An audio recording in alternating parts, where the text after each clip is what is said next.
ꯑꯩꯈꯣꯏꯗ ꯍꯔꯥꯝꯅꯦ ꯃꯥꯅ ꯇꯧꯔꯤꯗꯨꯁꯨ ꯍꯔꯥꯝꯅꯤ ꯃꯥꯅ ꯄꯤꯖꯔꯤꯗꯨꯁꯨ ꯍꯔꯥꯝꯅꯤ ꯃꯥꯅ ꯁꯦꯠꯂꯤꯗꯨꯁꯨ ꯍꯔꯥꯝꯅꯤ ꯃꯥꯅ ꯍꯦꯛ ꯇꯧꯔꯤꯕ ꯑꯦꯚ꯭ꯔꯤꯊꯤꯡ ꯈꯨꯗꯤꯡꯃꯛ ꯍꯔꯥꯝꯅꯤ ꯃꯔꯝꯗꯤ ꯍꯔꯥꯝꯗꯒꯤ ꯂꯥꯛꯄꯅꯤꯅ ꯂꯣꯏꯅꯃꯛ ꯍꯔꯥꯝ ꯑꯣꯏꯕꯅꯤ ꯑꯗꯨꯅ ꯑꯩꯈꯣꯏ ꯍꯔꯥꯝꯗꯒꯤ ꯂꯥꯛꯄꯒꯤ ꯃꯍꯨꯠꯇ ꯑꯩꯈꯣꯏꯅ ꯗ꯭ꯔꯒ ꯇꯧꯔꯒ ꯗ꯭ꯔꯒꯀꯤ ꯕꯤꯖꯤꯅꯦꯁ ꯇꯧꯔꯒ ꯈꯪꯅ ꯈꯪꯅ ꯃꯥꯅ ꯈꯔ ꯄꯩꯁꯥ ꯄꯥꯏꯈꯠꯂꯛꯄꯗꯨꯗ ꯃꯥꯏ ꯃꯅꯥꯛꯇ ꯆꯪꯁꯜꯂꯒ ꯁꯥꯗꯨꯝ ꯈꯔꯒꯤ ꯉꯥꯗꯨꯝ ꯈꯔꯒꯤ ꯑꯩꯒꯤ ꯑꯣꯏꯖꯣꯏꯊꯛ ꯈꯔꯒꯤ ꯑꯩꯒꯤ ꯀꯥꯟꯅꯕ ꯈꯔꯒꯤ ꯑꯩꯒꯤ ꯏꯃꯥꯟ ꯌꯣꯟꯊꯣꯛꯄ ꯑꯩ ꯏꯁꯥꯕꯨꯁꯨ ꯍꯔꯥꯝ ꯆꯥꯕꯁꯤꯡꯒꯤ ꯃꯅꯨꯡ ꯆꯜꯍꯟꯕ ꯑꯩ ꯏꯁꯥꯒꯤ ꯑꯥꯈꯔꯠꯄꯨꯁꯨ ꯌꯣꯟꯊꯣꯛꯄ ꯃꯁꯤ ꯇꯧꯔꯣꯏꯁꯤ ꯁꯦꯡꯅ ꯃꯁꯤ ꯇꯧꯕ ꯇꯥꯔꯒꯗꯤ ꯑꯩꯈꯣꯏꯒꯤ ꯏꯁꯤ ꯑꯩꯈꯣꯏꯅ ꯆꯥꯖꯟ ꯊꯛꯆꯟꯈ꯭ꯔꯕꯅꯤꯅ ꯆꯦꯜꯂꯤꯕ ꯏꯁꯤꯅ ꯃꯥꯡꯉꯝꯅꯤꯅ ꯑꯩꯒꯤ ꯏꯆꯥ ꯏꯁꯨꯁꯨ ꯑꯃꯗꯤ ꯈꯥꯟꯗꯥꯟꯁꯤ ꯂꯣꯏꯅꯃꯛ ꯍꯔꯥꯝꯒꯤꯅ ꯁꯜ ꯑꯣꯏꯔꯛꯀꯅꯤ ꯏꯆꯤꯜ ꯏꯅꯥꯎꯁꯤꯡ ꯌꯥꯝꯅ ꯀꯤꯅꯉꯥꯏꯅꯤ ꯑꯗꯨꯗꯨꯅ ꯑꯩꯈꯣꯏ ꯗ꯭ꯔꯒꯇꯒꯤ ꯂꯥꯞꯊꯣꯛꯅꯕ ꯑꯃꯁꯨꯡ ꯗ꯭ꯔꯒꯁꯤꯕꯨ ꯑꯩꯈꯣꯏꯅ ꯇꯨꯀꯠꯆꯅ ꯂꯥꯞꯅ ꯊꯝꯈꯤꯅꯕ ꯑꯃꯁꯨꯡ ꯀꯩꯔꯣꯏ ꯂꯩꯀꯥꯏꯒꯤ ꯁꯤꯑꯦꯁꯑꯣꯁꯤꯡꯅ ꯏꯃꯥ ꯏꯕꯦꯜꯁꯤꯡꯅ ꯃꯩꯔꯥ ꯄꯥꯏꯕꯤꯁꯤꯡꯅ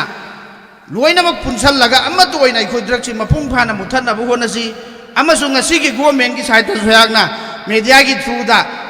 ꯋꯥꯐꯝ ꯈꯔꯇꯪ ꯍꯪꯒꯠꯆꯔꯤ ꯃꯔꯝꯗꯤ ꯀꯔꯤꯅꯣ ꯍꯥꯏꯕ ꯃꯇꯝꯗ ꯑꯩꯈꯣꯏꯒꯤꯁꯤꯗ ꯗ꯭ꯔꯒꯁꯤ ꯌꯥꯝ ꯑꯣꯏꯔꯦ ꯗ꯭ꯔꯒꯁꯤ ꯃꯐꯝ ꯈꯨꯗꯤꯡꯃꯛꯇ ꯐꯥꯕꯒ ꯊꯥꯗꯣꯛꯄꯒ ꯐꯥꯗ꯭ꯔꯤꯉꯩ ꯊꯥꯗꯣꯛꯄꯒꯤ ꯄ꯭ꯂꯥꯟ ꯅꯥꯍꯜꯂꯤ ꯑꯗꯨꯗꯨꯅ ꯑꯆꯧ ꯑꯆꯧꯕ ꯀꯤꯡꯄꯤꯟ ꯃꯌꯥꯝ ꯑꯃꯒꯤ ꯋꯥꯔꯤ ꯃꯌꯥꯝ ꯑꯃꯁꯨ ꯑꯩꯈꯣꯏꯒꯤ ꯚꯥꯏꯔꯦꯜ ꯑꯣꯏꯈꯤꯕꯁꯨ ꯃꯌꯥꯝ ꯂꯩꯔꯦ ꯍꯧꯖꯤꯛꯇꯁꯨ ꯑꯩꯈꯣꯏꯒꯤ ꯂꯩꯔꯤꯕ ꯑꯦꯗꯚꯣꯀꯦꯠ ꯃꯈꯩꯁꯤꯅ ꯗ꯭ꯔꯒꯀꯤ ꯍꯦꯛ ꯆꯪꯈꯤꯕ ꯗ꯭ꯔꯒꯀꯤ ꯄꯨꯂꯤꯁꯅ ꯐꯥꯔꯒ ꯖꯦꯜꯗ ꯆꯪꯈꯤꯕ ꯃꯤꯁꯦ ꯑꯩꯈꯣꯏ ꯊꯥꯗꯣꯛꯄ ꯉꯝꯃꯣꯏ ꯑꯩꯈꯣꯏ ꯃꯈꯣꯏꯒꯤꯗꯃꯛꯇ ꯆꯦꯟꯕ ꯉꯝꯃꯣꯏ ꯆꯍꯤ 5 ꯑꯃ 10 ꯑꯃ ꯂꯩꯁꯅꯨ ꯅꯠꯇ꯭ꯔꯒꯅ ꯃꯍꯥꯛꯁꯤ ꯁꯤꯕꯒꯤ ꯗꯟꯗꯤ ꯄꯤꯒꯗꯕꯅꯤ ꯃꯍꯥꯛꯁꯤ ꯍꯥꯠꯇꯣꯛꯀꯗꯕꯅꯤ ꯃꯥꯂꯦꯁꯤꯌꯥꯗ ꯍꯟꯗꯛ ꯅꯨꯄꯤ ꯑꯃ ꯗ꯭ꯔꯒꯀ ꯆꯦꯟꯅꯕ ꯑꯃ ꯍꯥꯠꯈꯤꯕꯗꯨꯃꯅ ꯑꯩꯈꯣꯏꯒꯤꯗꯃꯛ 2-5ꯇꯪ ꯍꯥꯠꯇꯣꯛꯈꯤꯕ ꯗ꯭ꯔꯒꯀ ꯆꯦꯟꯅꯕ ꯃꯨꯠꯄ ꯉꯝꯒꯅꯦꯕ ꯅꯠꯇꯦ ꯑꯩꯈꯣꯏꯒꯤꯁꯤꯗꯗꯤ ꯉꯁꯤ ꯐꯥꯅꯤ ꯍꯌꯦꯡꯗꯒꯤ ꯂꯧꯊꯣꯛꯅꯕꯒꯤ ꯄ꯭ꯔꯣꯁꯦꯁ ꯍꯧꯈ꯭ꯔꯅꯤ ꯐꯥꯔꯤꯕ ꯀꯥꯡꯕꯨꯗꯨꯅꯁꯨ ꯃꯇꯦꯡ ꯄꯥꯡꯁꯜꯂꯅꯤ ꯁꯨꯃꯥꯏꯅ ꯇꯧ ꯁꯨꯃꯥꯏꯅ ꯂꯥꯏꯕꯅꯤ ꯑꯗꯒꯤ ꯁꯨꯃꯥꯏꯅ ꯇꯧꯒꯗꯕꯅꯤ ꯁꯨꯃꯥꯏꯅ ꯏꯒꯗꯕꯅꯤ ꯑꯗꯒꯤ ꯁꯨꯃꯥꯏꯅ ꯅꯈꯣꯏꯅ ꯐꯣꯂꯣ ꯑꯞ ꯇꯧꯒꯗꯕꯅꯦꯅ ꯂꯣꯏꯅꯃꯛ ꯇꯥꯛꯊꯣꯛꯈ꯭ꯔꯅꯤ ꯐꯥꯕꯁꯨ ꯃꯁꯥꯅ ꯑꯗꯨꯗꯨꯒ ꯑꯃꯨꯛꯀ ꯃꯗꯨ ꯊꯥꯗꯣꯛꯅꯕꯒꯤꯁꯨ ꯑꯃꯨꯛꯀ ꯃꯁꯥꯅ ꯄ꯭ꯂꯥꯟꯗꯨ ꯂꯣꯏꯅꯃꯛ ꯌꯥꯠꯂꯒ ꯄꯤꯔꯅꯤ ꯑꯗꯨꯅꯗꯤ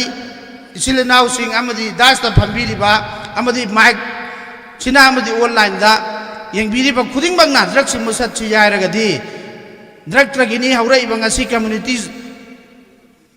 ꯀꯝꯃꯨꯅꯤꯇꯤꯁ ꯑꯃꯒ ꯅꯨꯡꯁꯤꯅꯔꯛꯇ꯭ꯔꯤꯕ ꯑꯃꯒ ꯊꯤꯅꯔꯤꯕꯉꯁꯤ ꯆꯪꯅꯕ ꯌꯥꯗ꯭ꯔꯤꯕ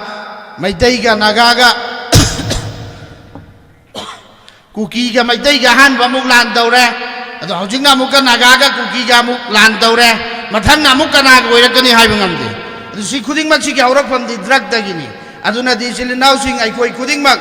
ꯃꯁꯤ ꯃꯔꯨ ꯐꯪꯅ ꯃꯨꯠꯊꯠꯅꯕ ꯍꯣꯠꯅꯁꯤ ꯑꯃꯁꯨꯡ ꯒꯣꯔꯃꯦꯟꯗꯁꯨ ꯑꯩꯈꯣꯏꯅ ꯍꯥꯏꯖꯁꯤ ꯑꯩꯈꯣꯏꯒꯤ ꯃꯅꯥꯛ ꯅꯛꯄ ꯄꯨꯂꯤꯁ ꯁ꯭ꯇꯦꯁꯟꯁꯤꯡꯗ ꯑꯃꯗꯤ ꯑꯩꯈꯣꯏꯒꯤ ꯗꯤꯁꯇ꯭ꯔꯤꯛꯀꯤ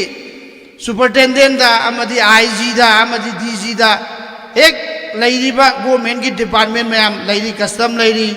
ꯑꯗꯒꯤ ꯅꯥꯞ ꯂꯩꯔꯤ ꯁꯨꯃꯥꯏꯅ ꯇꯧꯗꯅ ꯃꯌꯥꯝꯁꯤꯡꯁꯤꯒꯤ ꯐꯣꯟ ꯅꯝꯕꯔꯁꯤꯡꯁꯤ ꯑꯩꯈꯣꯏꯅ ꯄꯥꯏꯔꯒ ꯃꯈꯣꯏꯒꯤ ꯃꯇꯦꯡ ꯂꯧꯔꯒ ꯃꯈꯣꯏꯒꯤ ꯃꯦꯀꯥꯅꯤꯖꯝ ꯃꯈꯣꯏꯒꯤ ꯃꯁꯤꯅꯔꯤꯁꯤꯡꯁꯤ ꯌꯨꯖ ꯇꯧꯔꯒ ꯑꯩꯈꯣꯏꯒꯤ ꯂꯩꯀꯥꯏ ꯂꯩꯀꯣꯜꯗ ꯂꯥꯛꯏꯕ ꯊꯣꯛꯏꯕ ꯊꯧꯗꯣꯛ ꯋꯥꯊꯣꯛ ꯑꯩꯈꯣꯏꯅ ꯉꯥꯛꯊꯣꯛꯄ ꯉꯝꯗꯕ ꯃꯈꯩꯁꯤ ꯑꯩꯈꯣꯏꯅ ꯃꯈꯣꯏꯕꯨ ꯁꯄꯣꯔꯠ ꯇꯧꯗꯕꯤꯗ ꯃꯃꯥ ꯑꯣꯏꯕꯤꯁꯤꯡꯁꯤꯅꯁꯨ ꯑꯗꯨꯒꯨꯝꯕ ꯄꯨꯂꯤꯁꯀꯤ ꯇꯤꯝ ꯑꯃꯅ ꯗ꯭ꯔꯒ ꯌꯣꯟꯕ ꯏꯃꯨꯡ ꯑꯃꯗ ꯐꯥꯕ ꯂꯥꯛꯄ ꯃꯇꯝꯗ ꯅꯠꯇ꯭ꯔꯒꯅ ꯀꯅꯥꯒꯨꯝꯕ XYZ ꯀꯔꯕꯥꯔ ꯇꯧꯕ ꯑꯃ ꯐꯥꯕ ꯂꯥꯛꯄ ꯃꯇꯝꯗ ꯁꯄꯣꯔꯠ ꯇꯧꯕꯤꯔꯨꯅꯨ ꯄꯤꯊꯣꯛꯑꯒ ꯖꯦꯜꯗ ꯃꯇꯝ ꯈꯔ ꯂꯩꯖꯁꯅꯨ ꯑꯗꯨꯒ ꯃꯁꯥꯗꯨ ꯐꯔꯒ ꯂꯥꯛꯆꯁꯅꯨ ꯑꯗꯨꯅ ꯑꯩꯈꯣꯏꯅ ꯗ꯭ꯔꯒ ꯇꯧꯕꯗ ꯑꯩꯈꯣꯏꯅ ꯁꯄꯣꯔꯠ ꯇꯧꯔꯣꯏꯁꯤ ꯑꯗꯨꯒ ꯃꯃꯥꯡꯗꯁꯨ ꯃꯌꯥꯝ ꯑꯃ ꯉꯥꯡꯈ꯭ꯔꯦ ꯑꯗꯨꯒ ꯑꯩꯅ ꯃꯈꯥ ꯇꯥꯕꯗꯁꯨ ꯏꯟꯚꯥꯏꯇꯤꯁ ꯃꯌꯥꯝ ꯑꯃ ꯂꯩꯔꯤ ꯑꯔꯣꯏꯕꯗ ꯑꯩꯅ ꯍꯥꯏꯖꯅꯤꯡꯕꯗꯤ ꯗ꯭ꯔꯒꯇꯒꯤ ꯁꯦꯡꯉꯕ ꯗ꯭ꯔꯒꯇꯒꯤ ꯄꯨꯔꯥ ꯀ꯭ꯂꯤꯟ ꯑꯣꯏꯔꯕ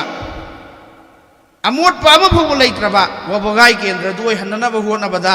ꯍꯦꯛ ꯗꯔꯀꯥꯔ ꯂꯩꯕ ꯃꯈꯩ ꯑꯩꯒꯤ ꯑꯣꯏꯕ ꯁꯥꯏꯠꯇꯒꯤ ꯏꯟꯁꯥꯜꯂ ꯃꯇꯦꯡ ꯇꯧꯅꯅꯕ ꯍꯣꯠꯅꯒꯦ ꯗ꯭ꯔꯒꯄꯨ ꯂꯩꯇ꯭ꯔꯗꯤ ꯏꯄꯥ ꯏꯇꯣꯜ ꯏꯆꯤꯜ ꯏꯅꯥꯎꯁꯤꯡ ꯂꯣꯏꯅꯃꯛ ꯁꯥꯟꯇꯤ ꯑꯣꯏꯔꯗꯝꯅꯤ ꯏꯁꯂꯥꯃꯤꯛ ꯀꯟꯇ꯭ꯔꯤ ꯑꯇꯣꯞ ꯑꯇꯣꯞꯄꯁꯤꯡ ꯑꯩꯈꯣꯏꯅ ꯇꯥꯟꯅꯔꯝꯒꯅꯤ ꯁꯥꯎꯗꯤ ꯑꯔꯦꯕꯤꯌꯥꯗ ꯗ꯭ꯔꯒꯀꯤ ꯑꯣꯏꯕ ꯋꯥꯐꯝ ꯑꯃꯐꯥꯎꯕ ꯂꯩꯇꯕꯅꯤ ꯑꯇꯣꯞ ꯑꯇꯣꯞꯄ ꯀꯟꯇ꯭ꯔꯤ ꯃꯌꯥꯝ ꯑꯃ ꯂꯩꯔꯤ ꯏꯁꯂꯥꯃꯤꯛ ꯀꯟꯇ꯭ꯔꯤ ꯗ꯭ꯔꯒꯀꯤ ꯃꯈꯣꯏꯗ ꯂꯩꯇ꯭ꯔꯤꯕꯒꯤ ꯃꯔꯝꯗꯤ ꯀꯩꯅꯣ ꯍꯥꯏꯕꯗ ꯃꯣꯏꯗꯤ ꯁꯤꯕꯩ ꯗꯟꯗꯤ ꯄꯤꯌꯦꯕ ꯃꯈꯣꯡ ꯀꯛꯊꯠꯂꯤ ꯃꯈꯨꯠ ꯀꯛꯊꯠꯂꯤ ꯃꯄꯨꯟꯁꯤ ꯆꯨꯞꯄ ꯖꯦꯜ ꯊꯝꯖꯜꯂꯤ ꯅꯠꯇ꯭ꯔꯒꯅ ꯍꯦꯡ ꯇꯧꯔ ꯍꯥꯠꯇꯣꯛꯑꯦꯕ ꯑꯩꯈꯣꯏꯒꯤꯗꯁꯨ ꯈꯔ ꯍꯥꯠꯇꯣꯛꯅꯕꯒꯤ ꯑꯩꯈꯣꯏꯒꯤ ꯂꯩꯀꯥꯏ ꯂꯩꯀꯣꯛꯅ ꯃꯈꯣꯡ ꯃꯈꯨꯠ ꯀꯛꯊꯠꯅꯕꯒꯤ ꯅꯠꯇ꯭ꯔꯒꯅ ꯃꯈꯣꯏꯁꯤꯡꯗꯨ ꯀꯃꯥꯏꯅ ꯐꯥꯖꯟ ꯄꯨꯟꯖꯜꯂꯒ जेल सुंथा थादोइदब मौंग अखोइना मी खरदंग थमजेबा योनब मीसु कारबार तौब मीसु चाब मीसु अदु अतैखोइ चुमथोकप ngamgani अदु अखोइ सिददि तौसन्नब ngang होइना चाबगा लौबगा तुंगदै लौबगा मांगदै लौबगा इगाइब गांगुना तुंगदै लौबा अदु सुमाइन तौदन लैबनिना नोंग नोंग वारोनद्रगैसि मफम खुदिंगमक्ता लाउरी तौरी अदुबु कानब युद्रिस थाब ओइना पांथोक्तबदगिनि थाब ओइना पांथोक्ननबा कम्युनिटी खुदिंगमक मानब दरकार ओइ अमसुंग गवर्नमेंट की लेरिबा डिपार्टमेंट सिंग सिगे कोई के इंटरेस्ट मखोई के खुसम नरगा चटप मथौ ताई अदुदुना ngasi लेरिबा अखोई की फंक्शन सिगा जी फंक्शन सिगा मारी लेनबदि नते अदुबो मारु लेनद्रमक्सु मयांगी दमक्ता यांगना हाराउबा आइगी थमोइना पामजबा मतम सांगनदगी निंगजबा अमा अहागना मयामसिद लाउथोमगे अतीन मतमदा इंशाअल्लाह ताला ड्रग चाबदी तो आदि हानादगिसु लाई हजिकसु लैरि मतुंगसु लैगनी कैरोय लैगाय खुदिंग द चुमथोकनबो होनसि हाइबनी अदुबु ड्रग चार ए हाइदुना ओक्ते हाइदुना फत्ते हाइदुना आइगी इसा नते आइगी लैगाय दै नते खुंगंग दै नते तानथुबा यारोय अदुदुना मखोयगिसु हॉस्पिटैलिटी तौबी दरकार ने अखोइना अदुदुना अखोयगी ओइबसिदा अखोयगी वाबगाय केंद्रगी ओइबा इरोंग तो हंगुंदा सिगी रिहेबिलिटेशन सेंटर से अमा फौ लैत्रि अतोप मफमददि मयाम अमा लैरे अदुबु अतेन मतमदा अइना मफम चाबा मा येंगागा इंशाअल्लाह ताला मयाम सिगा वाबा खरा तोसु कोकनबगी दमक्ता अइना रिहेबिलिटेशन सेंटर अमा मयामदा अतेन मतमदा खुसिन जगे हाइना नियत तौजरी अइना निंगजरी बमंगसी मियामना मंगफाउनबगी दमक्ता दुआ तौबियु सित नतना अतोप कम्युनिटी की ओइबा थबक थौरम खुदिंगमक्त लैगाय खुंगंगी अमसुंग खुलसिगी अवाना ताबा दरकार लैबा अइना पांगबा याबा मतेंग खुदिंगमक्त इंशाअल्लाह मतेंग पांगननबा होनजगे अहिंग नोंथिन 24 आवर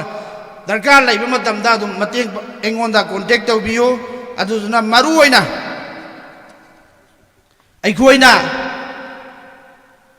अखोइगी समाज असि सुंथोकनबगी दमक्ता अमतो ओइबा वखललोनगा लोइनना वखलोन लोनना अखोईदी ड्रग से मुथलसी ड्रग तौब पैसा पाइबना उफुनगी खोंग नेट उफुनगुम लौरसी अचौबोसनु मचा ओसनु फनयाम चाउबोसनु दुनिया माई थीबसिंग मनुंग चनबनी आखरतसु दोजखीनी हराम इस्लामिक की ड्रग है थमसी ड्रग का चेनब मखैसी कोई लापना समाजदगी थमनबा इंशाअल्लाह होनमिनरसी अदुना ngasi फंक्शन असिदा अहागना ngasi सिनलिबा अखोगी ऑर्गेनाइजेशन एमपीओ बु हाइनगाय लेतना थागत फोंदोकजरी मैं अपने दिल से शुक्रगुजार हूँ और अपने एमपीओ जो ऑर्गेनाइजेशन है इनने अपने को यहाँ पे शिरकत करने का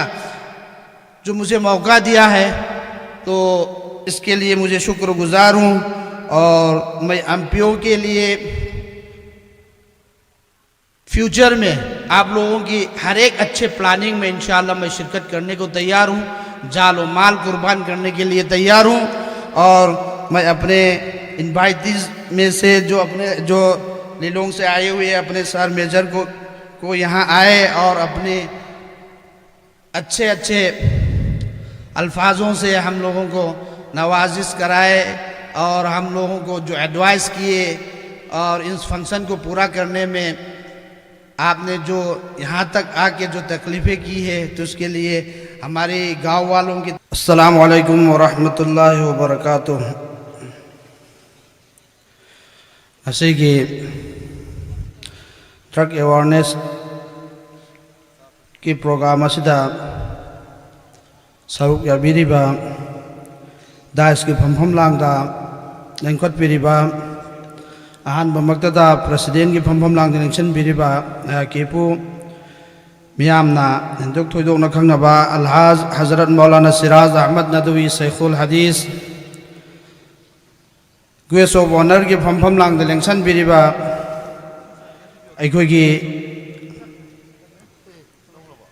सर क्लिंटन टाइन जम एमपीएस हजिखता वांगांगबिरमगा हनख्री मखा ताबदा अहाकी याम नुंसीजरबा अखोगी मतम सांगना लैबाकी भारत की ओइना सेवा तौबीरमबा अखोई खुदिंगमकी ngak senba amasung अखोई खुदिंगमकी गुरु ओइरिबा कोलोनेल मोहम्मद शाहिद खान रिटायर्ड अमदी कन्हैया योगी अखोई लिलोंगी असम राइफल्स की मेजर ओइबिरिबा अमदी अतोप अतोपा तायस्ता फंबिरिबा ओलमाय हजरात अमदी अहलमन थक्कन बमकई ओजा गुरु सिंह अमदी ममांग फंबिरिबा इमा इबेल इसिलिनाव सिंह अमदी थक्कन बैखा ताबा ओलमाय किराम हुफाज किराम खुदिंगमकपु लैकाई सिदा माइक सिना ताबदा लैरिबा इसे इसल सिंह अमदी मफम सिदा योरकपा ngamdaba इसिलिनाव सिंह अमदी मीडिया की थ्रू दा प्रोग्राम असिबु येंबिरिबा खुदिंगमकपु हानबमक्ता तैहांग लैकाई खुमना वचरी अहाकी ममांगदा अहाकपु ताकपी तंबीबा ngamba अखोईगी इनवाइटिस मैम अमना मरिक चुंगबो वफम मैम अमा थंबीरमे अदुबु आइगी ओइबा वखल्लोनसु मैमदा तेंतकना थमजगे मसिदा सोइकी लानखिबा यावरबसु ngakpigani amasung अखोई ममांगदा हाइग्रिबा amasung हा खोइना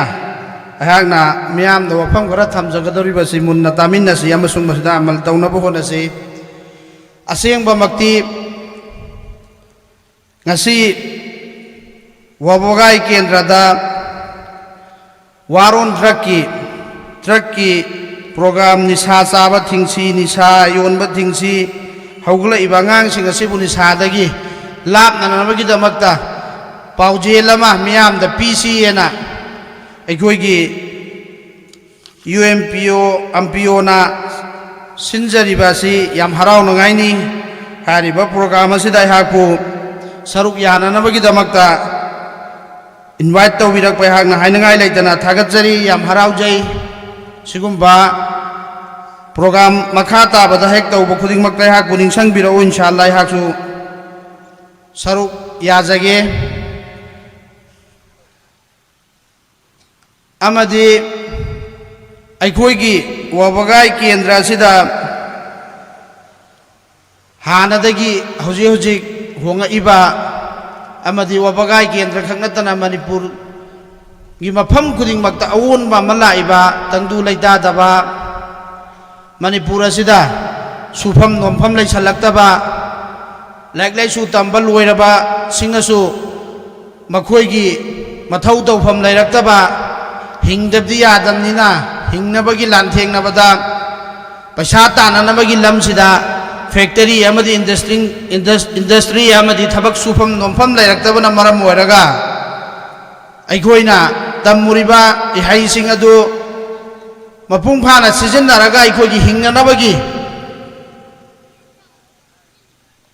hingnanabagi damakta aikhoina sufam nomfam laitaba amasung aina tamuridugi mahai charaktabadagi aikhoina drug ki lambida aikhoina drug yonbada chabada carry tawbada amadi leiriba mayam asida aikhoina tapna aigi sangasina adum aikhoise nongmagi sum chingsallaga mangsallaga aikhoisina nukhrabi masing yamsalle amadi aikhoigi sida yatim masing yamsalle maramdi mapa duna drug charamnina sigramnina mama singduna kaithel karae yumdagi mapan thogle pardadagi mapan lalae aduduga angang singdu honaba dabayadi nakan honare ngambasing honare ngamdabsing dana angang singdu paisa paiba drug ki kingpin oiba mayam amana pikli angang sing adu carry tawrimena lupal changa lising ama ani manga taragi mafam kayada carry tawrimena pura ga pharaga jail da sajiwa jail da hojing masing thiba ngamdaba makhai laini pangandagi su maitei dagi su tribal dagi su aduna aikhoina drug sing muthatchi haiba taragadi mama oibisingi achouba daita lofam doi adubu ngasi drug ki thingbagi masi ikhoi gyan taminabagi ikhoina program ama tawbani haibada mama obising ya mangda khara bodi thauna lingge laibi khoi gi maira pai bi gi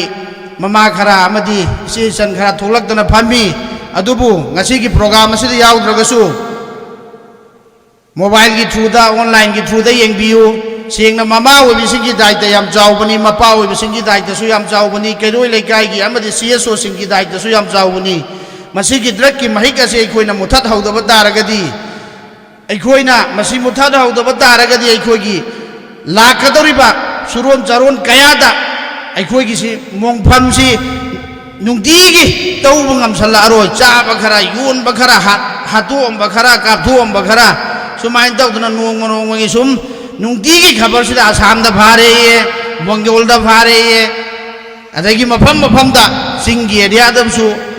tangi area da su maidai gangbu su christian gangbu su muslim gangbu su maidai bangan gangbu su loi namaksi ayam bana pharaga adum aikogi sida kari oire hai ka ayuk cha ki ba enjang du numidang warak paga da muk charam dai da kaw bu moire maramdi yam lai thok na re ba mapan da ka tihar jel da ga ato pana dar state da laigri ba aikogi drug ka chena na phagi ba sing sidi chahi ani dagi makha da dra chahi ahum manga tara loire mak laina aikogi da di tha ma gi manung da thani gi manung da ahum gi manung da thok na re adu sikari gi na no paisa na amadi aikogi paliba sarkar sina amadi aikogi judicial court na mateng pangsan badagi ai gi oi janam gi drug yon ba mi amabu aikoina laina kuamna paisa khara jaraga thadok padagi amukka hena thokla amatung da yam chawna wanga dawkhle paisa paikhle mamang da aikogi sar sai naibirame paisa paiklak pudi power lekhlak pudi bhol lekhlak pudi drug yon basing du bu yokhanna bu honare drug yon basing du gi support daw no bu honare makoi gi ngaglo noina ba makoi gi marum da leiraga drug sipak na sanna dawat dai amana dawat taw bugumna drug ki si koina pak sanna koina khangam da ba taram da ba uram da ba lekai da su loina ma gyau salakre aduna di koi khuding mak masi kanji hairagadi maitai pangan khangna su yaroi fattaba drug chabadi maitai da su lai pangan da su lai aduduga christian da su lai dharma ama phawura su allow tawde drug chabasi drug yon basu mi mangan bani mi hat pagi guna phang bani aduduna drug chaba amasung yon bai bise haram ni aduduna inshallah taala ai khoi khuding mak mapa oi bai ai khoina mama oi bai khoina mathak khan bai khoina ikhata ba hugulai ba suron jaron sida drug hai ba si khoi gi laimai sidagi mangi na ba gi khoi ngasi dagi achauba ai khoi mafam sidagi kana masigi drug asi muthallasi hai ba si ai khoi mafam sidagi sigi wada am tawraga niyadam tawraga inshallah ai khoi punna han minna si adu duga ai khoi yumda halaga su masi thabak koina panthuk na nabu hon ase inshallah punna taw minna siro maya adu duna ai khoi na drug ki si chinda kha haibna yaroi thabak oina tausi aikoina kaigumba mafam kaya da ngasai mamang da su haigre drug la lolaga drug ki karobar tawraga business tawraga paisa nung sa khara baiglaga stage da pukhatlaga ai gi kairoi lekai da promote tawraga paisa khara bairena aikoi da haram ne mana tawri du su haram ni mana pizari du su haram ni mana seli du su haram ni mana hek tawri ba everything khuding ma haram ne maramdi haram dagi lakpani na loina mag haram oi bani adu nai koi haram dagi lakpagi mahutta ai koi na drug tawraga drug ki business tawraga khangna mana khara paisa pai kalak padu mai manak ta changsal laga sadung khara gi ngadung khara gi ai gi ojoi thak khara gi ai gi kana ba khara gi ai gi iman yon thokpa ai isa bu su haram chaba singi manung chalhanba ai isa gi akhirat bu su yon thokpa masi tawroi si sengna masi tawbu daragadi ai koi gi isi ikon jajan thakjan khrebine cheli ba isina mangam ni nagi jai su amadi khandan ji loina mak harang mina saloi gani silinau sing yamna ki nangai ni adu dunai khoi drug tagi lapthok na ba amasung drug si oi khoina tukat chana lat na thamkhina ba amasung kairoi leikai gi CSO singna imai bel singna maira paibi singna loina mak punsal laga amatu oina khoi drug si mapung phana muthanna bu honasi amasung asigi government ki side sayagna media ki through da wafam kharatang hangatjari maramdi karino haiba matamda aikhoi gi sida drug si amoire drug si mafam khuding makta phabaga thadokpaga phadri ngai thadokpagi plan na hale ꯑꯗꯨꯗꯨꯅ ꯑꯆꯧ ꯑꯆꯧꯕ ꯀꯤꯡꯄꯤꯟ ꯃꯌꯥꯝ ꯑꯃꯒꯤ ꯋꯥꯔꯤ ꯃꯌꯥꯝ ꯑꯃꯁꯨ ꯑꯩꯈꯣꯏꯒꯤ ꯋꯥꯏꯔꯜ ꯑꯣꯏꯈꯤꯕꯁꯨ ꯃꯌꯥꯝ ꯂꯩꯔꯦ ꯍꯧꯖꯤꯛꯇꯁꯨ ꯑꯩꯈꯣꯏꯒꯤ ꯂꯩꯔꯤꯕ ꯑꯦꯗꯚꯣꯀꯦꯠ ꯃꯈꯩꯁꯤꯅ ꯗ꯭ꯔꯒꯀꯤ ꯍꯦꯛ ꯆꯪꯈꯤꯕ ꯗ꯭ꯔꯒꯀꯤ ꯄꯨꯂꯤꯁꯅ ꯐꯥꯔꯒ ꯖꯦꯜꯗ ꯆꯪꯈꯤꯕ ꯃꯤꯁꯦ ꯑꯩꯈꯣꯏ ꯊꯥꯗꯣꯛꯄ ꯉꯝꯃꯣꯏ ꯑꯩꯈꯣꯏ ꯃꯈꯣꯏꯒꯤꯗꯃꯛꯇ ꯆꯦꯟꯕ ꯉꯝꯃꯣꯏ ꯆꯍꯤ 5 ꯑꯃ 10 ꯑꯃ ꯂꯩꯁꯅꯨ ꯅꯠꯇ꯭ꯔꯒꯅ ꯃꯍꯥꯛꯁꯤ ꯁꯤꯕꯒꯤ ꯗꯟꯗꯤ ꯄꯤꯒꯗꯕꯅꯤ ꯃꯍꯥꯛꯁꯤ ꯍꯥꯠꯇꯣꯛꯀꯗꯕꯅꯤ ꯃꯥꯂꯦꯁꯤꯌꯥꯗ ꯍꯟꯗꯛ ꯅꯨꯄꯤ ꯑꯃ ꯗ꯭ꯔꯒꯀ ꯆꯦꯟꯅꯕ ꯑꯃ ꯍꯥꯠꯈꯤꯕꯗꯨꯃꯅ ꯑꯩꯈꯣꯏꯒꯤꯗꯃꯛ 2 5 ꯍꯥꯠꯇꯣꯛꯁꯦꯕ ꯗ꯭ꯔꯒꯀ ꯆꯦꯟꯅꯕ ꯃꯨꯠꯄ ꯉꯝꯒꯅꯦꯕ ꯅꯠꯇꯦ ꯑꯩꯈꯣꯏꯒꯤꯁꯤꯗꯗꯤ ꯉꯁꯤ ꯐꯥꯅꯤ ꯍꯌꯦꯡꯗꯒꯤ ꯂꯧꯊꯣꯛꯅꯕꯒꯤ ꯄ꯭ꯔꯣꯁꯦꯁ ꯍꯧꯈ꯭ꯔꯅꯤ ꯐꯥꯔꯤꯕ ꯀꯥꯡꯕꯨꯗꯨꯅꯁꯨ ꯃꯇꯦꯡ ꯄꯥꯡꯁꯜꯂꯅꯤ ꯁꯨꯃꯥꯏꯅ ꯇꯧ ꯁꯨꯃꯥꯏꯅ ꯂꯥꯏꯕꯅꯤ ꯑꯗꯒꯤ ꯁꯨꯃꯥꯏꯅ ꯇꯧꯒꯗꯕꯅꯤ ꯁꯨꯃꯥꯏꯅ ꯏꯒꯗꯕꯅꯤ ꯑꯗꯒꯤ ꯁꯨꯃꯥꯏꯅ ꯅꯈꯣꯏꯅ ꯐꯣꯂꯣ ꯑꯞ ꯇꯧꯒꯗꯕꯅꯦꯅ ꯂꯣꯏꯅꯃꯛ ꯇꯥꯛꯊꯣꯛꯈ꯭ꯔꯅꯤ ꯐꯥꯕꯁꯨ ꯃꯁꯥꯅ ꯑꯗꯨꯗꯨꯒ ꯑꯃꯨꯛꯀ ꯃꯗꯨ ꯊꯥꯗꯣꯛꯅꯕꯒꯤꯁꯨ ꯑꯃꯨꯛꯀ ꯃꯁꯥꯅ ꯄ꯭ꯂꯥꯟꯗꯨ ꯂꯣꯏꯅꯃꯛ ꯌꯥꯠꯂꯒ ꯄꯤꯔꯅꯤ ꯑꯗꯨꯅꯗꯤ ꯏꯆꯤꯜ ꯏꯅꯥꯎꯁꯤꯡ ꯑꯃꯗꯤ ꯗꯥꯁꯇ ꯐꯝꯕꯤꯔꯤꯕ ꯑꯃꯗꯤ ꯃꯥꯏꯛ ꯁꯤꯅ ꯑꯃꯗꯤ ꯑꯣꯟꯂꯥꯏꯟꯗ ꯌꯦꯡꯕꯤꯔꯤꯕ ꯈꯨꯗꯤꯡꯃꯛꯅ ꯗ꯭ꯔꯒꯁꯤ ꯃꯨꯠꯁꯠꯁꯤ ꯌꯥꯏꯔꯒꯗꯤ ꯗ꯭ꯔꯒꯇꯒꯤꯅꯤ ꯍꯧꯔꯛꯏꯕ ꯉꯁꯤ ꯀꯝꯃꯨꯅꯤꯇꯤꯁ ꯑꯃꯒ ꯅꯨꯡꯁꯤꯅꯔꯛꯇ꯭ꯔꯤꯕ ꯑꯃꯒ ꯊꯤꯅꯔꯤꯕꯉꯁꯤ ꯆꯪꯅꯕ ꯌꯥꯗ꯭ꯔꯤꯕ ꯃꯩꯇꯩꯒ ꯅꯥꯒꯥꯒ ꯀꯨꯀꯤꯒ ꯃꯩꯇꯩꯒ ꯑꯍꯥꯟꯕ ꯑꯃꯨꯛ ꯂꯥꯟ ꯇꯧꯔꯦ ꯑꯗꯣ ꯍꯧꯖꯤꯛꯅ ꯑꯃꯨꯛꯀ ꯅꯥꯒꯥꯒ ꯀꯨꯀꯤꯒ ꯑꯃꯨꯛ ꯂꯥꯟ ꯇꯧꯔꯦ ꯃꯊꯪꯅ ꯑꯃꯨꯛ ꯀꯅꯥꯒ ꯑꯣꯏꯔꯛꯀꯅꯤ ꯍꯥꯏꯕ ꯉꯝꯗꯦ ꯑꯗꯨ ꯁꯤ ꯈꯨꯗꯤꯡꯃꯛꯁꯤꯒꯤ ꯍꯧꯔꯛꯐꯝꯗꯤ ꯗ꯭ꯔꯒꯇꯒꯤꯅꯤ ꯑꯗꯨꯅꯗꯤ ꯏꯆꯤꯜ ꯏꯅꯥꯎꯁꯤꯡ ꯑꯩꯈꯣꯏ ꯈꯨꯗꯤꯡꯃꯛ ꯃꯁꯤ ꯃꯔꯨ ꯐꯪꯅ ꯃꯨꯊꯠꯅꯕ ꯍꯣꯠꯅꯁꯤ ꯑꯃꯁꯨꯡ ꯒꯣꯔꯃꯦꯟꯗꯁꯨ ꯑꯩꯈꯣꯏꯅ ꯍꯥꯏꯖꯁꯤ ꯑꯩꯈꯣꯏꯒꯤ ꯃꯅꯥꯛ ꯅꯛꯄ ꯄꯨꯂꯤꯁ ꯁ꯭ꯇꯦꯁꯟꯁꯤꯡꯗ ꯑꯃꯗꯤ ꯑꯩꯈꯣꯏꯒꯤ ꯗꯤꯁꯇ꯭ꯔꯤꯛꯀꯤ ꯁꯨꯄꯔꯇꯦꯟꯗꯦꯟꯗ ꯑꯃꯗꯤ ꯑꯥꯏꯖꯤꯗ ꯑꯃꯗꯤ ꯗꯤꯖꯤꯗ ꯍꯦꯛ ꯂꯩꯔꯤꯕ ꯒꯣꯔꯃꯦꯟꯒꯤ ꯗꯤꯄꯥꯔꯠꯃꯦꯟ ꯃꯌꯥꯝ ꯂꯩꯔꯤ ꯀꯁꯇꯝ ꯂꯩꯔꯤ ꯑꯗꯒꯤ ꯅꯥꯞ ꯂꯩꯔꯤ ꯁꯨꯃꯥꯏꯅ ꯇꯧꯗꯅ ꯃꯌꯥꯝꯁꯤꯡꯁꯤꯒꯤ ꯐꯣꯟ ꯅꯝꯕꯔꯁꯤꯡꯁꯤ ꯑꯩꯈꯣꯏꯅ ꯄꯥꯏꯔꯒ ꯃꯈꯣꯏꯒꯤ ꯃꯇꯦꯡ ꯂꯧꯔꯒ ꯃꯈꯣꯏꯒꯤ ꯃꯦꯀꯥꯅꯤꯖꯝ ꯃꯈꯣꯏꯒꯤ ꯃꯁꯤꯅꯔꯤꯁꯤꯡꯁꯤ ꯌꯨꯖ ꯇꯧꯔꯒ ꯑꯩꯈꯣꯏꯒꯤ ꯂꯩꯀꯥꯏ ꯂꯩꯀꯣꯜꯗ ꯂꯥꯛꯏꯕ ꯊꯣꯛꯏꯕ ꯊꯧꯗꯣꯛ ꯋꯥꯊꯣꯛ ꯑꯩꯈꯣꯏꯅ ꯉꯥꯛꯊꯣꯛꯄ ꯉꯝꯗꯕ ꯃꯈꯩꯁꯤ ꯑꯩꯈꯣꯏꯅ ꯃꯈꯣꯏꯕꯨ ꯁꯄꯣꯔꯠ ꯇꯧꯗꯕꯤꯗ ꯃꯃꯥ ꯑꯣꯏꯕꯤꯁꯤꯡꯁꯤꯅꯁꯨ ꯑꯗꯨꯒꯨꯝꯕ ꯄꯨꯂꯤꯁꯀꯤ ꯇꯤꯝ ꯑꯃꯅ ꯗ꯭ꯔꯒ ꯌꯣꯟꯕ ꯏꯃꯨꯡ ꯑꯃꯗ ꯐꯥꯕ ꯂꯥꯛꯄ ꯃꯇꯝꯗ ꯅꯠꯇ꯭ꯔꯒꯅ ꯀꯅꯥꯒꯨꯝꯕ XYZ ꯀꯔꯕꯥꯔ ꯇꯧꯕ ꯑꯃ ꯐꯥꯕ ꯂꯥꯛꯄ ꯃꯇꯝꯗ ꯁꯄꯣꯔꯠ ꯇꯧꯕꯤꯔꯨꯅꯨ ꯄꯤꯊꯣꯛꯑꯒ ꯖꯦꯜꯗ ꯃꯇꯝ ꯈꯔ ꯂꯩꯖꯁꯅꯨ ꯑꯗꯨꯒ ꯃꯁꯥꯗꯨ ꯐꯔꯒ ꯂꯥꯛꯆꯁꯅꯨ ꯑꯗꯨꯅ ꯑꯩꯈꯣꯏꯅ ꯗ꯭ꯔꯒ ꯇꯧꯕꯗ ꯑꯩꯈꯣꯏꯅ ꯁꯄꯣꯔꯠ ꯇꯧꯔꯣꯏꯁꯤ ꯑꯗꯨꯒ ꯃꯃꯥꯡꯗꯁꯨ ꯃꯌꯥꯝ ꯑꯃ ꯉꯥꯡꯈ꯭ꯔꯦ ꯑꯗꯨꯒ ꯑꯩꯅ ꯃꯈꯥ ꯇꯥꯕꯗꯁꯨ ꯏꯟꯚꯥꯏꯇꯤꯁ ꯃꯌꯥꯝ ꯑꯃ ꯂꯩꯔꯤ ꯑꯔꯣꯏꯕꯗ ꯑꯩꯅ ꯍꯥꯏꯖꯅꯤꯡꯕꯗꯤ ꯗ꯭ꯔꯒꯇꯒꯤ ꯁꯦꯡꯉꯕ ꯗ꯭ꯔꯒꯇꯒꯤ ꯄꯨꯔꯥ ꯀ꯭ꯂꯤꯟ ꯑꯣꯏꯔꯕ ꯑꯃꯣꯠꯄ ꯑꯃ ꯐꯥꯎꯕ ꯂꯩꯇ꯭ꯔꯕ ꯋꯥꯕꯒꯥꯏ ꯀꯦꯟꯗ꯭ꯔꯗꯨ ꯑꯣꯏꯍꯟꯅꯅꯕ ꯍꯣꯠꯅꯕꯗ ꯍꯦꯛ ꯗꯔꯀꯥꯔ ꯂꯩꯕ ꯃꯈꯩ ꯑꯩꯒꯤ ꯑꯣꯏꯕ ꯁꯥꯏꯠꯇꯒꯤ ꯏꯟꯁꯥꯜꯂ ꯃꯇꯦꯡ ꯇꯧꯅꯅꯕ ꯍꯣꯠꯅꯒꯦ ꯗ꯭ꯔꯒꯄꯨ ꯂꯩꯇ꯭ꯔꯗꯤ ꯏꯄꯥ ꯏꯇꯣꯜ ꯏꯆꯤꯜ ꯏꯅꯥꯎꯁꯤꯡ ꯂꯣꯏꯅꯃꯛ ꯁꯥꯟꯇꯤ ꯑꯣꯏꯔꯗꯝꯅꯤ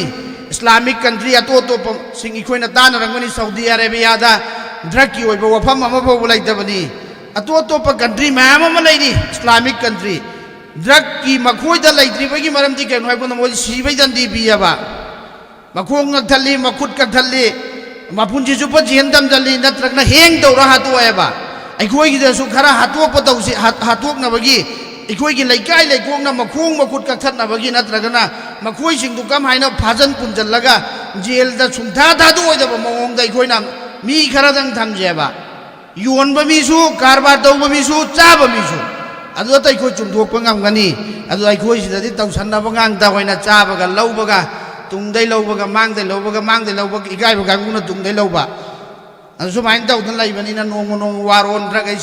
ꯃꯐꯝ ꯈꯨꯗꯤꯡꯃꯛꯇ ꯂꯥꯎꯔꯤ ꯇꯧꯔꯤ ꯑꯗꯨꯕꯨ ꯀꯥꯟꯅꯕ ꯏꯎꯗ꯭ꯔꯤꯁꯤ ꯊꯕꯛ ꯑꯣꯏꯅ ꯄꯥꯡꯊꯣꯛꯇꯕꯗꯒꯤꯅꯤ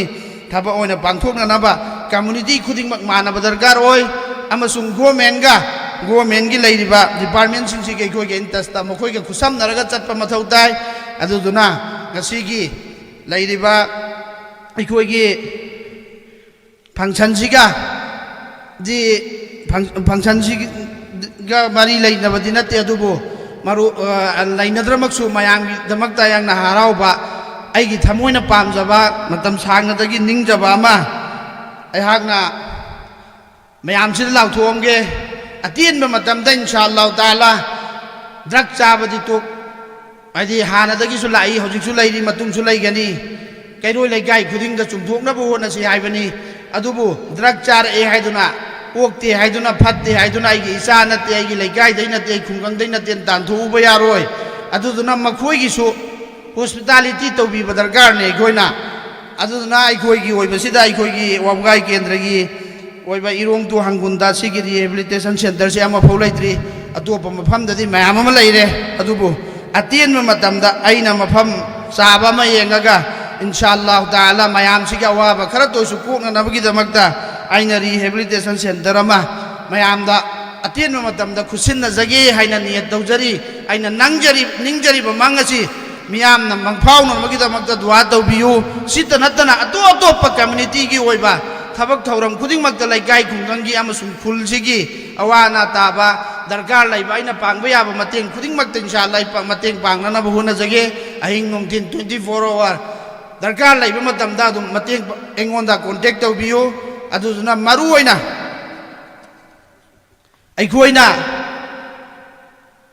aikoigi samaj asi sumthokna nabgi damakta amma to oiba wakhallon ga loinana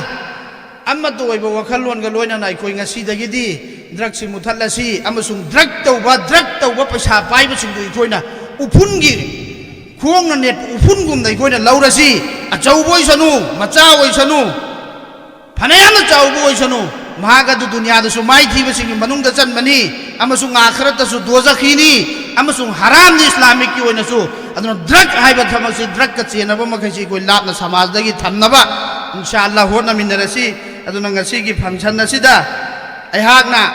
ngasi gi sinliba aikoigi organization MPO वो हाइनंगाई लेतना थागत परफॉर्म जरी मैं अपने दिल से शुक्रगुजार हूँ और अपने MPO जो ऑर्गेनाइजेशन है इनने अपने को यहाँ पे शिरकत करने का जो मुझे मौका दिया है तो इसके लिए मुझे शुक्रगुजार हूँ और मैं MPO के लिए फ्यूचर में आप लोगों की हर एक अच्छे प्लानिंग में इंशाल्लाह मैं शिरकत करने को तैयार हूँ जालो माल कुर्बान करने के लिए तैयार हूँ और मैं अपने इनवाइटीज में से जो लिलोंग से आए हुए अपने सर मेजर को यहाँ आए और अपने अच्छे अल्फाजों से हम लोगों को नवाजिश कराए और हम लोगों को जो एडवाइस किए और इस फंक्शन को पूरा करने में आपने जो यहाँ तक आके जो तकलीफ़ें की है तो उसके लिए हमारे गांव वालों की तरफ से और अपने ऑर्गेनाइजेशन की तरफ से सबकी तरफ से शुक्रगुजार हूँ और टाइम पे जब भी अपने को आपकी ज़रूरत है तो आप कभी भी अपने ऑर्गेनाइजेशन आपको कांटेक्ट करे तो फिर ये ड्रग के मामले में और दूसरा यहाँ की आप लोगों की जब भी ज़रूरत पड़े तो इंशाल्लाह आप हाजिर हुए आप यहाँ आए और फिर यहाँ की आवाम की और यहाँ की गांव वालों की और अपनी यहाँ की पूरे मणिपुर स्टेट की हेल्प करने में शामिल रहे उसके लिए मैं आपसे गुजारिश करता हूँ अदो अजान सुलाउरे अदो ऐहाकना ngasi wangang basi matang sida sum loisan jarage azan lauraamnina azan matungda amuk makha taba invite singi amuk taminarasi wa akhiru dawana alhamdulillahi rabbil alamin